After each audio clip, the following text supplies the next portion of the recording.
قل أندعو من دون الله ما لا ينفعنا ولا يضرنا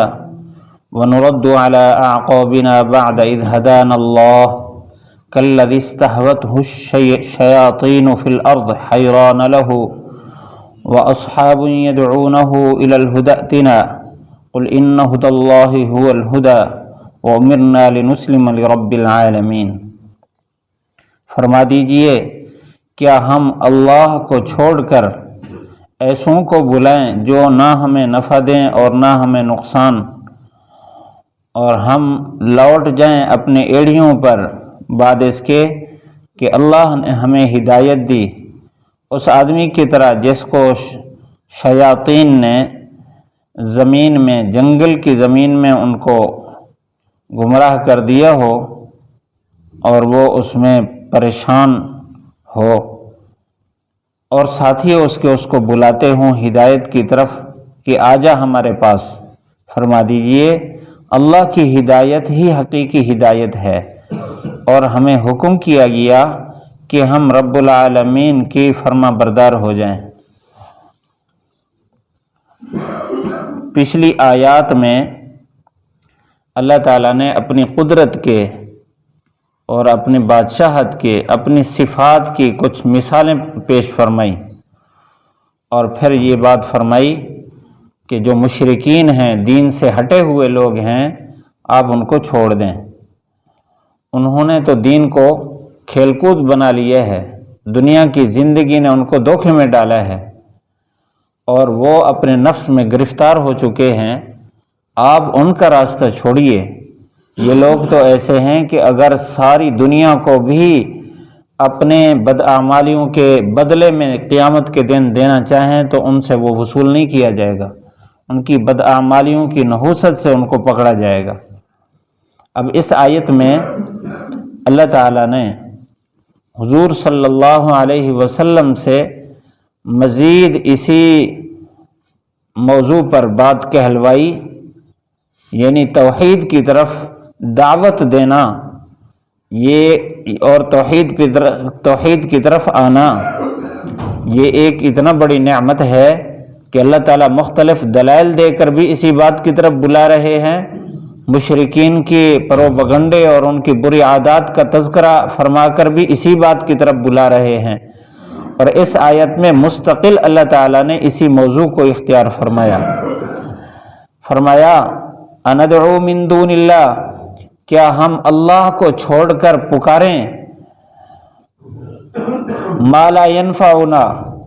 ایسی مخلوق کو جو ہمیں نفع پہنچا سکتی ہے اور نہ ہمیں نقصان دے سکتی ہے۔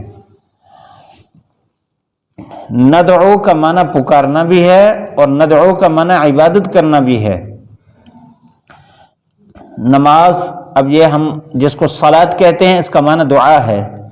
یعنی ساری نماز میں بندہ اللہ کو پکارتا ہے اور اللہ سے مانگتا ہے، تو اس لیے دعوت نماز کو بھی کہتے ہیں، عبادت کو بھی کہتے ہیں، اور پکارنے کو بھی کہتے ہیں، بلانے کو بھی کہتے ہیں۔ تو فرمایا کہ اللہ کو چھوڑ کر ہم ایسوں کو بلائیں جو ہمیں نہ نفع دیں نہ نقصان۔ یہ بات تو یقینی ہے، اور ایمان والے کا مضبوط ایمان اور یقین ہے اس بات پر کہ نفع اور نقصان صرف اللہ ہی کے قبضے میں ہے۔ اس لیے اللہ تعالیٰ کی صفات میں النافع، الضار، نفع پہنچانے والا اور نقصان پہنچانے والا، یعنی نفع اور نقصان کے فیصلے سب اللہ کے قبضے میں ہیں۔ اللہ تعالیٰ جس کے لیے چاہتا ہے نفع پہنچاتا ہے، جس کے لیے چاہتا ہے نقصان کا فیصلہ فرماتا ہے۔ یہ بات تو یقینی ہے کہ دنیا کا جو نفع ہے یہ نفع بھی عارضی ہے، اور دنیا کا نقصان بھی عارضی ہے، کیونکہ دنیا خود عارضی ہے، اور حقیقی نفع آخرت کا نفع ہے اور حقیقی نقصان آخرت کا نقصان ہے۔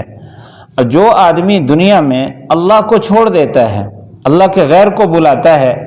غیر کو بلانے کا مطلب یہ بھی ہے کہ اس کو آواز لگاتا ہے، جس طرح مشرکین کی عادت تھی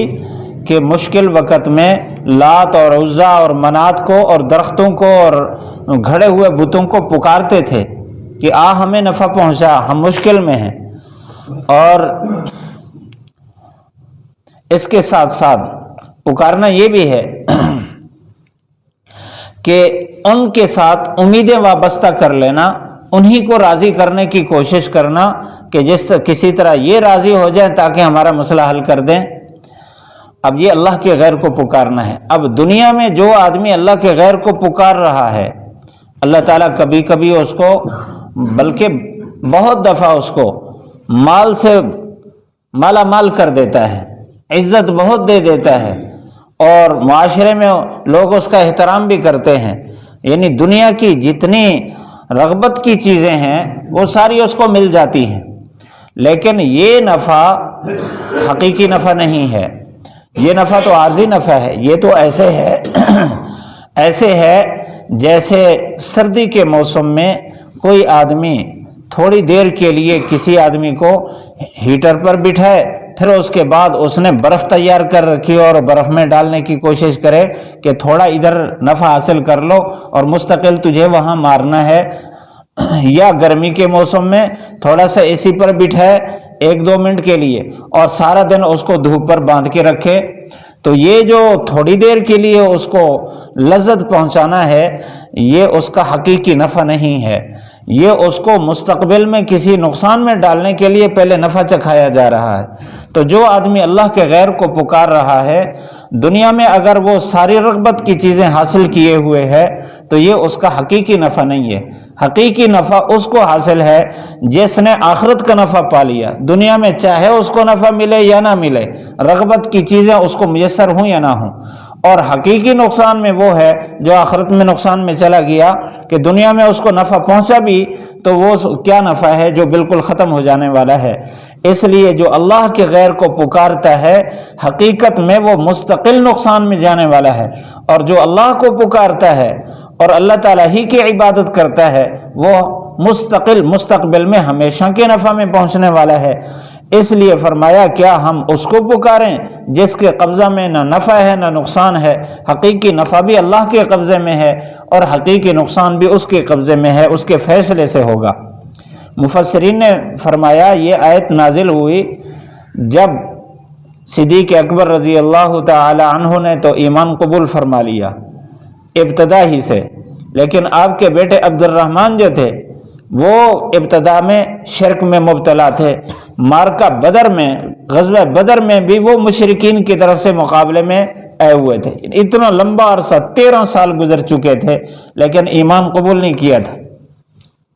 وہ بطور خیرخواہی اپنے ابا حضرت صدیق اکبر رضی اللہ تعالیٰ عنہ کو کہتے ہیں کہ آپ کہاں چلے گئے، سارا معاشرہ آپ کے خلاف ہے اور آپ کے پاس کچھ بھی نہیں بچا، آپ ادھر واپس آ جائیں۔ یہ مشرکین جو بڑے بڑے سردار ہیں، آپ کی پہلے سرداری تھی، آپ کی پہلے عزت تھی، آپ واپس آ جائیں، آپ کو عزت ملے گی، آپ کو سرداری مل جائے گی، آپ کو نفع ملے گا، آپ کا تحفظ ہوگا، آپ کی عزت آبرو محفوظ رہے گی۔ یہ ساری باتیں ابو بکر عبد الرحمن کرتا تھا اپنے ابا کو، حضرت صدیق اکبر رضی اللہ تعالیٰ عنہ کو۔ اس وقت اللہ تعالیٰ نے یہ آیت نازل فرمائی کہ فرمایا آپ ان کو کہہ دیں کیا ہم پھر اللہ کے غیر کو پکاریں جن کے قبضہ میں نہ نفع ہے نہ نقصان ہے۔ وَنُرَدُّ عَلَىٰ أَعْقَابِنَا بَعْدَ إِذْ هَدَانَ اللَّهُ، ہم اپنے ایڑی پر واپس لوٹ جائیں بعد اس کے کہ اللہ تعالیٰ نے ہمیں ہدایت دے دی۔ یہ اس واقعے کے ساتھ بھی ہے، اور قرآن مجید پورے عالم کے ہر انسان کے لیے ہدایت اور رہنمائی ہے، تو یہ پکار میرے اور آپ کے لیے بھی ہے کہ اللہ تعالیٰ نے ہمیں دین دیا ہے، ہدایت کا راستہ دکھایا ہے، اب اس کو چھوڑ کر ہم گمراہی کی طرف چلے جائیں، اس کو اختیار کر کے یعنی وہ دنیا کی لذت ہے اختیار کر کے ہم اتنا قیمتی خزانہ چھوڑ دیں، یہ تو ایسے ہے جیسے کوئی آدمی سیدھے راستے پر چل رہا ہو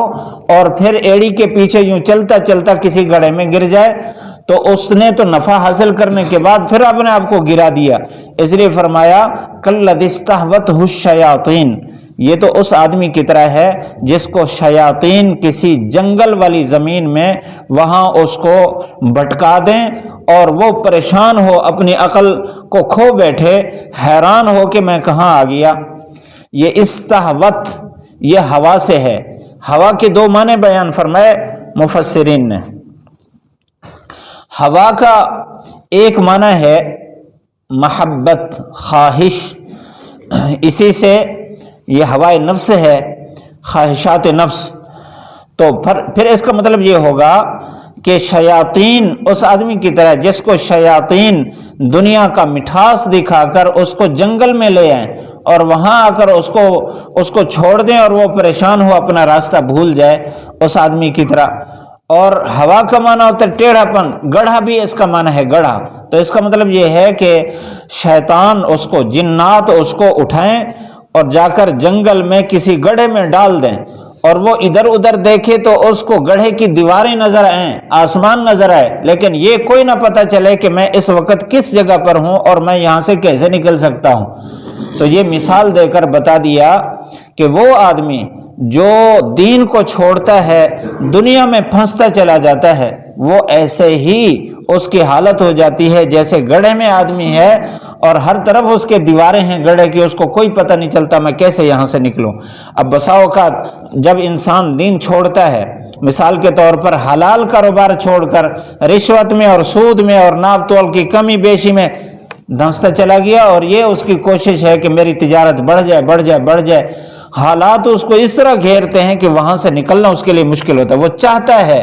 کہ میں رشوت چھوڑ دوں، میں سود چھوڑ دوں، میں کسی طرح یہاں سے نکل جاؤں، لیکن نہیں نکل سکتا، اس کو کوئی راستہ نظر نہیں آتا۔ اسی طرح خواہشات کی بیٹ جب انسان چڑھتا ہے تو ایسا پھنستا ہے دنیا کی محبت میں اور